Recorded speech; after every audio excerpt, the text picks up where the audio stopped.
अगर आपके पास में कोई प्लॉट है, आप उसको बनाने के लिए बैंक से कंस्ट्रक्शन लोन लेना चाहते हैं, उसके लिए क्या क्या तरीका होता है, क्या क्या चीज़ें चाहिए होती हैं।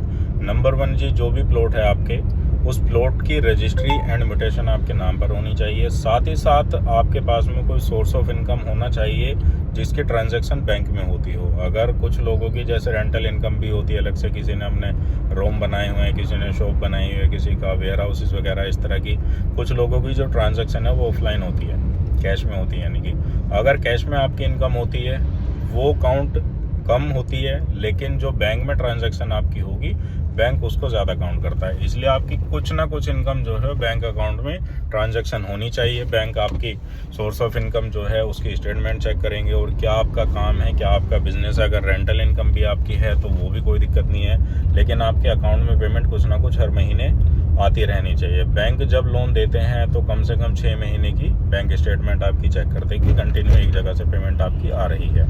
ये बिजनेस आपका किसी भी तरह का कोई, या फिर आपकी जॉब है तो जॉब के लिए तो सिंपल है कि सैलरी स्लिप लगती है और फॉर्म 16 वगैरह लग जाता है, तो आपका लोन इजीली हो जाता है। लेकिन जो ज़्यादा चीज़ें आती हैं जैसे लोगों की रेंटल इनकम है, उसमें थोड़ी सी प्रॉब्लम हो जाती है। इसलिए आपकी ऑनलाइन कुछ ना कुछ अकाउंट में ट्रांजैक्शन होनी ज़रूरी है, जो भी आपका काम है, तो आपको लोन ईजीली मिल जाएगा। बाकी और लोन से जुड़ी, प्रॉपर्टी से जुड़ी जानकारी लेते रहने के लिए फॉलो एंड सब्सक्राइब कर लीजिए मेरे चैनल रियलिटी ऑफ रियल्टी को। मेरा नाम है अर्जुन।